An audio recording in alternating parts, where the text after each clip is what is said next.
பறையடிக்க பல்வினை தொடி தொடிக்க பட்டு வைத்த துத்தக்காளி பொங்கி பொங்கி வாராடா. வெப்பன் குழையாட வீரசூலம் கையிலாட மொப்பம் குடிச்சு அந்த முப்பிடாரி வாராடா. ஆவேசவயங்கரியாங்கார சூரகாளி மண்டையொட்ட சண்டையாக்கி காளி வாராடா. அள்ளி அள்ளி தானம் தந்த அன்னதான பிரபுவுக்கு கொள்ளி வச்ச கையமன கொண்டு போட வாராடா.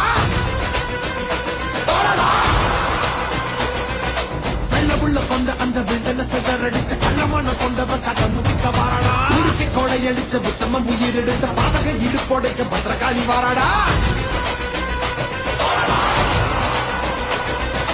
வீரமணம் படிச்ச ஏழுகளின் காவலன கோரமாக கொன்னவன கொதறிட வாராடா. அந்த குணம் படிச்ச சத்தியவ வாழ்வழிச்ச ஈன